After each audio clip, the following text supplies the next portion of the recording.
Chapter 13. Transatlantic. Micah stares ahead, through the airplane's windscreen. He appears unshocked by Sophia's bloody revelation about the old woman in Asheville. Finally, he says, "I guess we have that in common. Killing someone, you know. But you've gotta do what you've gotta do to survive in this crazy world." Sophia doesn't reply. She wants the conversation to be over. Micah senses her discomfort, so he changes the subject. "It sure looks stormy up there." Sophia has been so immersed in her story that she failed to notice what lay ahead. Like an army of black-bellied anvils, a line of thunderstorms guards the horizon. "We heading into those?" Micah asks with a note of concern. Sophia nods, then turns her attention to the control panel. She immediately begins dropping altitude and says, "Would you tell the others to buckle up? This might get bumpy." As Micah jumps to follow orders, she adds, "And send Dario up here. I might need another set of hands." Moments later, the Spaniard is back in the co-pilot's chair. With a smug grin, he says, "Can't handle it yourself?" Sophia is too concerned to take the bait.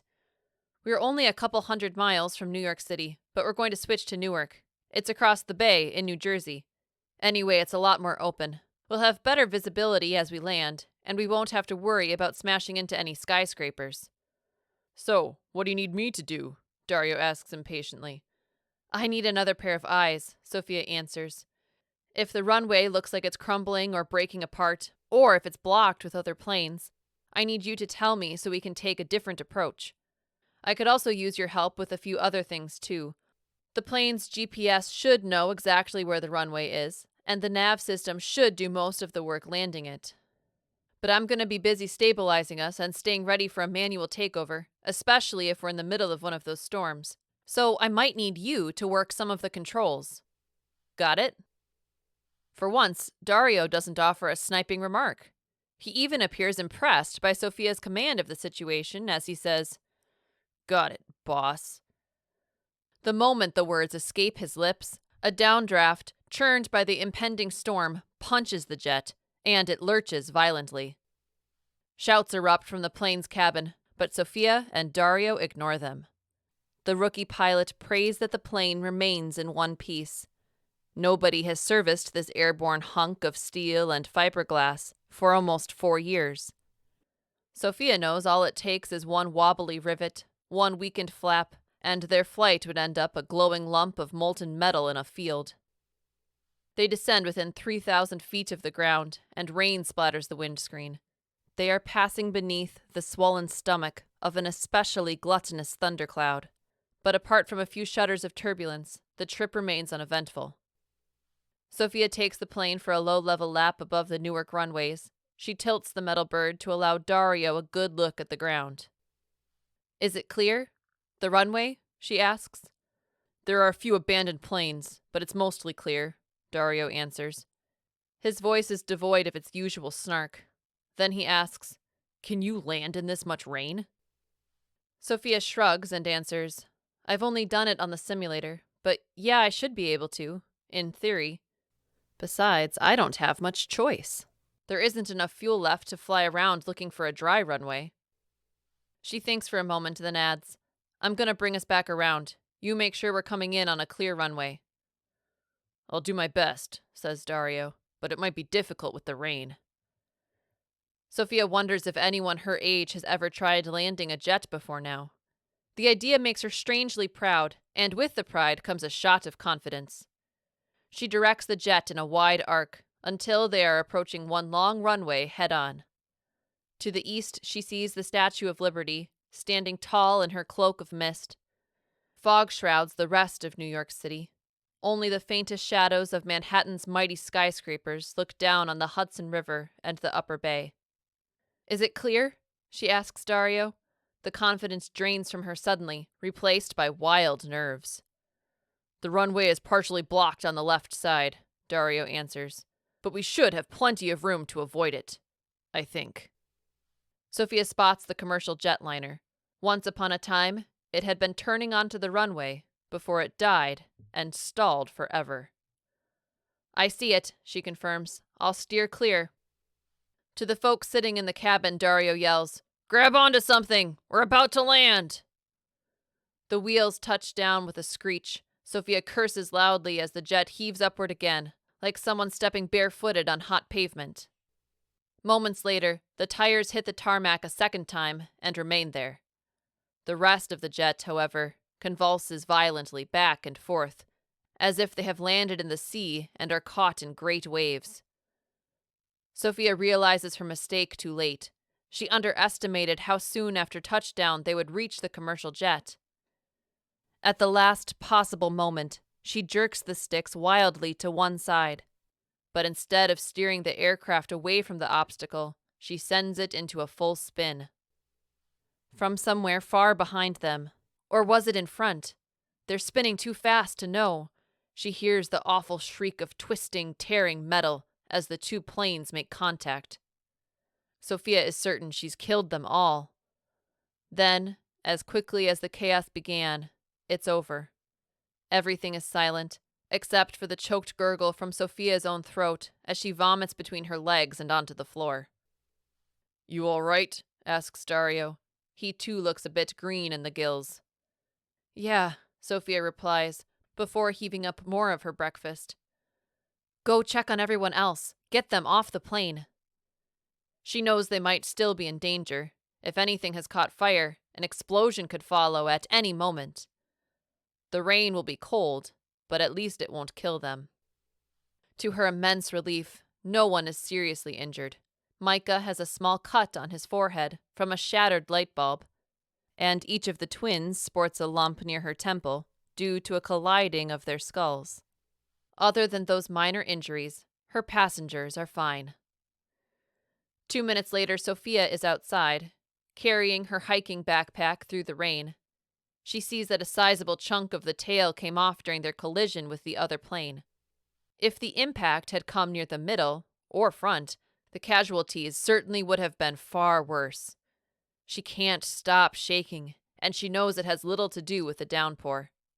She was so cocky about her ability to fly. Her overwhelming desire to accompany Ettore overrode the logical part of her brain, and the mistake nearly cost her life and the lives of 6 others, plus Bixby. The serious nature of this relic hunt hits her suddenly, and she finds herself in the grips of a powerful desire to return home to her chickens, her electricity, her queen bed, and her flight simulator. Video games don't kill you when you crash, she tells herself. The storm-soaked crew hikes a half-mile across the airport's concrete fields before arriving at the terminal. Inside, everybody changes into the driest clothes they have. They are soon huddled together, facing each other on 2 rows of black airport seats. "So," Kira asks, addressing Ettore, "what's next?"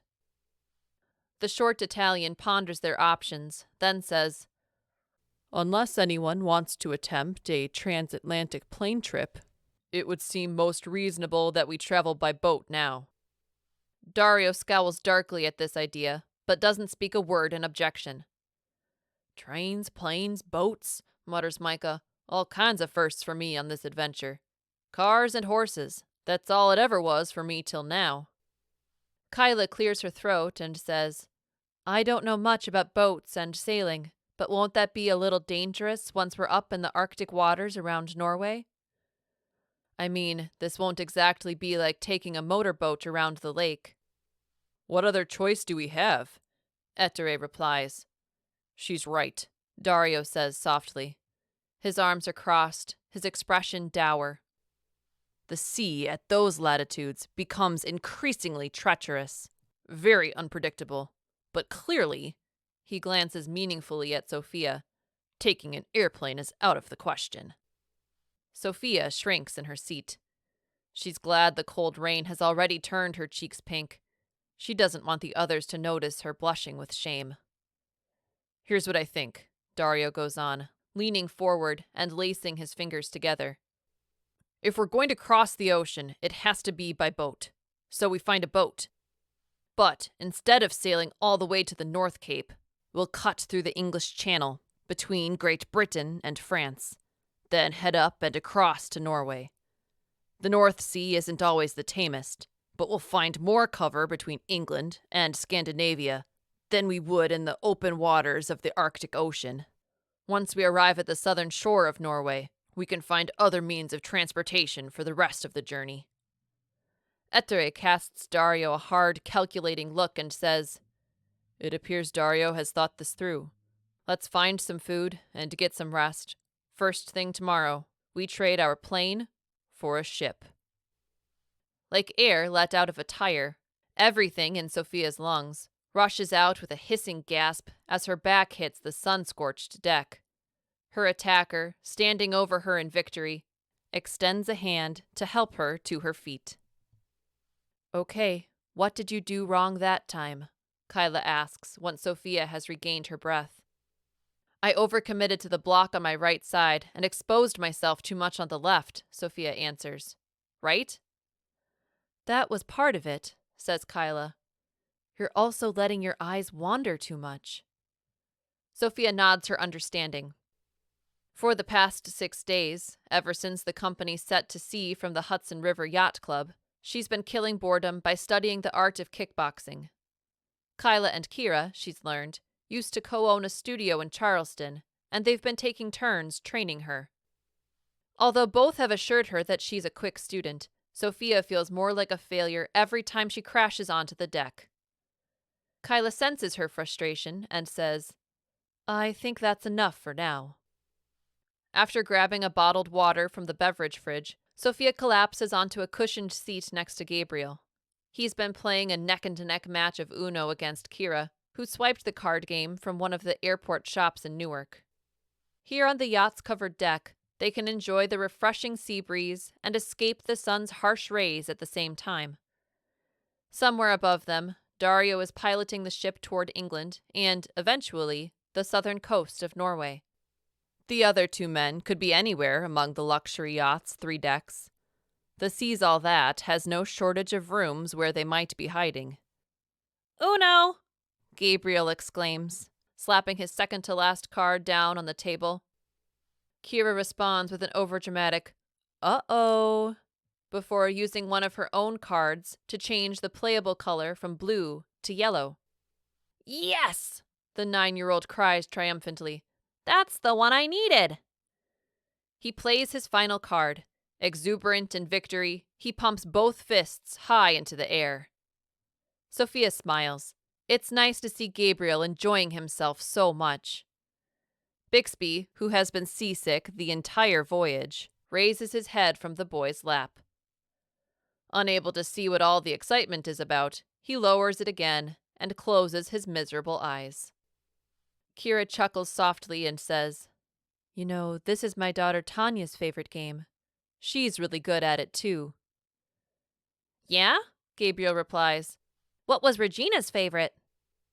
"Oh, she doesn't like card games very much," Kira says, answering the question about her other twin daughter. "She likes pretending and using her imagination to play." Sophia closes her eyes. She can't help but feel thankful for Kira. Over the past few days, the older woman has become something of a role model for her. Kira is strong and tough. She has mastered several forms of martial arts besides kickboxing, but she's also kind and caring. She spends almost all her time playing games with Gabriel, or nursing seasick Ettere, or applying aloe to the sunburnt passengers of the Seas All That. In a way, Kira reminds Sophia of her own mother. Both women live with dedication for the people they love, and a determination to keep them happy and safe. Although Maria Faraday wouldn't have been quite as handy in a fight. Kyla plunks down next to Sophia. She wipes beads of sweat from her brow and takes a long drink from her water bottle. After a few deep breaths, she says, "Do you know what your main problem is, Soph, with the kickboxing?" The girl looks away, embarrassed, and asks, "What?" "You get in your own head too much." "What do you mean?" Sophia can't help but feel a little insulted. "You're thinking too much about making the wrong move," Kyla explains. It slows your reactions and messes up your judgment. Just think about making the right move. Then you won't clutter your mind with a bunch of unnecessary possibilities that aren't useful anyway. You'll be able to act quicker. Sophia nods thoughtfully. Secretly, though, she decides she'll just use the pistol if they run into trouble. Much more effective than kicking someone. The conversation is interrupted moments later by Micah. He appears giddy with excitement as he bellows, "Land ho!" Everyone hurries to the bow. Sure enough, a hazy but solid point of land is barely visible on the horizon. "Dario thinks it's England," says Micah. "If he's right, we'll be able to get off this boat and spend the night on shore." Sophia feels unexpectedly nervous. She thought she would enjoy a break from the boat, but now that they are nearing the next leg of their journey, she wonders what fresh dangers will arrive with it. She shakes her head and pushes back against the fears. She can't let herself dwell on them, because they cannot help her. Nor can she focus too much on the goal. The end is too distant. If that's where she sets her sights, she'll only find herself overwhelmed at what it will take to get there. Instead, she must focus on the journey, the adventure of a lifetime. She will give everything she can to help find the lost relics of the Antikythera device. She will marvel at the wonders of the world that she sees along the way. Above all, she will enjoy the rebirth of friendship, of family, which has graced her young life once more.